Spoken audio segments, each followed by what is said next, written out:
My father left us for his new wife. Now that she's gone, he wants back in. You made your bed, now you gotta lie in it, buddy. My parents divorced while I was still a toddler, and most of my childhood was spent between both parents and my older sister, Trish, and brother, Ron. Until I was a teen, my parents were great co-parents, and we were all close with our dad. Then he met his future wife, Susan. No, Susan. Not Susie Q. They had only been dating for a few months when they decided to get married. Married? Immediately, things changed. Uh-oh. By the way, this comes from user Obemez, and if you want to submit your own stories, go to the r/OK Storytime subreddit. So, when my siblings visited, she demanded that we call her Mom. No. And she had this deep dislike for Trish. She called her fat, smashed her phone for writing hurtful things about her to her friends, and after checking over her homework, if she saw anything wrong, she would just rip up the paper. What? Who is this lady? Is she a dog? Like, it's just like, sorry, my stepmom. My stepmom chewed up my homework. Literally. When our mom confronted Dad about her, he just made up a stupid excuse about Susan being a strong woman and that Trish could learn from her. After that, Trish just stopped visiting, and Dad told her to grow up. Ron, meanwhile, went through a rough patch after he graduated college, and he broke up with his boyfriend. Since he couldn't afford a new place of his own, he moved with Dad for a bit, but left after a few weeks. His entire time there was just Susan telling him that his degree was a joke, that he was pathetic for still living off his parents, and would even mock him for flaming if he got excited over something, telling him he was too flamboyant. So Susie here is just not positive at all. Being a little as they sing. Yeah, I feel like Susie doesn't like much. Yeah. After he left, he told Dad that he expected an apology and that he did not deserve to be treated like garbage by Susan while his father just watched. He just said that Susan was part of the family now and that he stood by his wife. Ron kindly told him to never speak to him again and went full-blown no contact. Yeah, if you're gonna stand by Susan, then those are the consequences. You know, Dad, blood is thicker than Susan in this case. So, with me, I never took any of Susan's BS, and if she would say something to me or make a comment, I'd just ignore her and leave the room. This pisses her off since I always assumed she lived off the drama she caused when Trish would cry or Ron would get mad. Instead, she cried to Dad and told him that I hurt her deeply. And it's like, OP's hurting my feelings because her feelings aren't being hurt when I try to bully her. I'm trying to bully her and she won't take it. She doesn't even care. I'm trying to make her a grown woman. It makes me sad. And she hates me for doing that. That I hurt her deeply and that I made her feel unloved in her own home. Dad took her side, and the last time I was at his house involved him screaming at me and calling me an ingrate. All right. Oh, boy. We got into a shoving match, and I stormed off and went to a local fast food place until my mom could come get me. After that, the contact we had was pretty much him calling and asking about how things were. He'd even come to my high school graduation or Trish's wedding because him and Susan were saving money. We all came to accept that Dad chose his new wife over us, and while it hurt like heck, we moved on. Finally, just before Thanksgiving, Susan passed away suddenly, and it hit Dad hard. I'm not saying any of you guys did any of that. Like, you guys thankfully, you guys all cut contact because in her message, she would be like, they caused it. They caused it. She'd be like, your children did this to me. Since she had little family and they had no friends outside each other, he's pretty much alone now. Trish invited him to dinner with her family a couple of times, but he's a stranger to her kids and her husband hates him because of how he let Susan treat her. Ron was the only blunt one and told Dad that he just can't come back after everything. Right now, I'm just confused and I don't know what to do. The only contact I have with him is through Trish, and she thinks that Dad is still deeply mourning and that he wants his kids back in his life. Since I don't use social media or use the internet much, dirty hippie stuff, my friend is posting this for me so I can get some outside perspectives. I remember how my dad was before he got married, and I miss that side of him, but at the same time, I know he threw us to the curb just for Susan. We have some comments.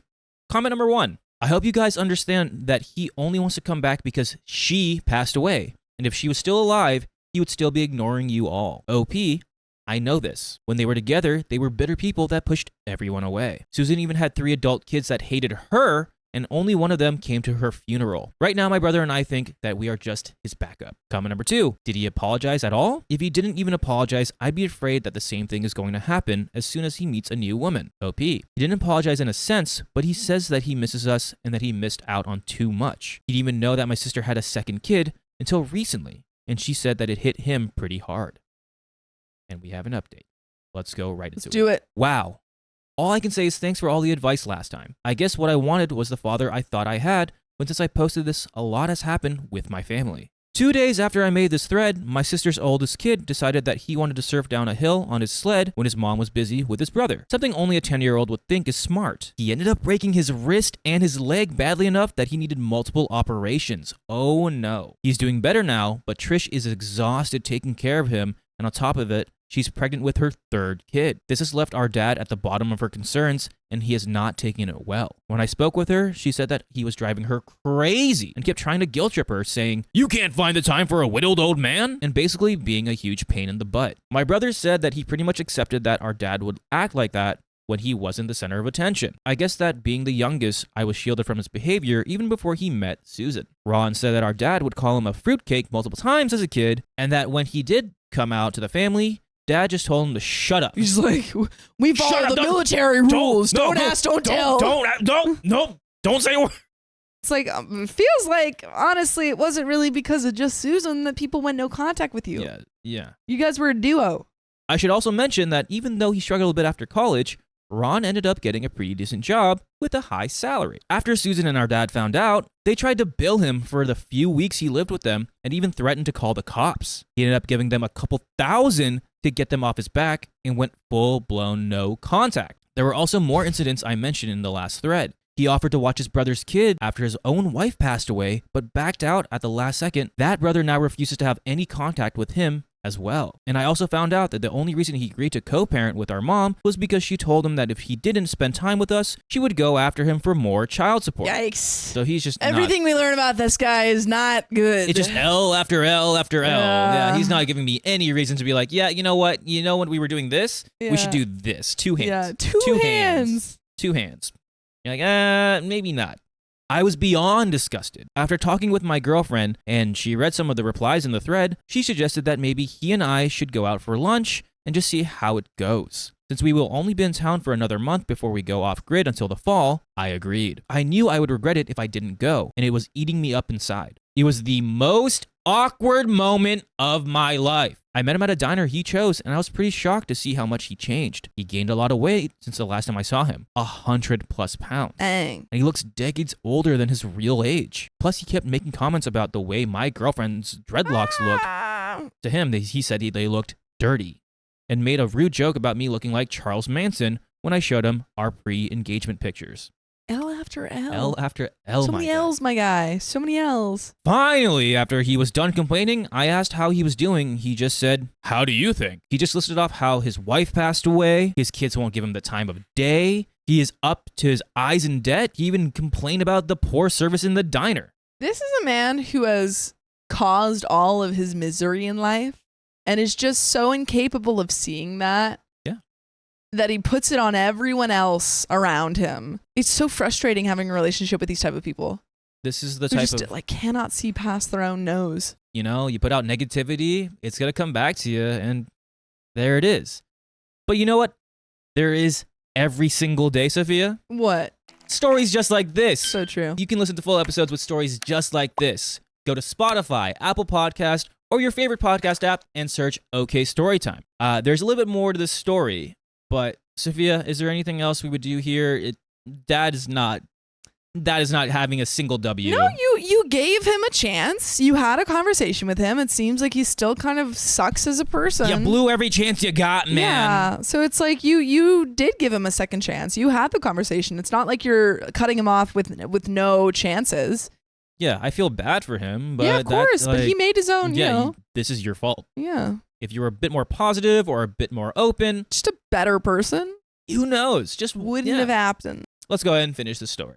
After lunch, he offered me a ride back to my place and offered to put my bicycle in the back of his truck too. The only kind thing he said. I turned him down and told him to take care of himself. I just don't think I can have any sort of relationship with him after all. I talked with my girlfriend all night, and she said that maybe I turned Susan into a scapegoat for my dad's rotten behavior, and that I didn't want to accept the type of man he really was. That's actually an excellent point.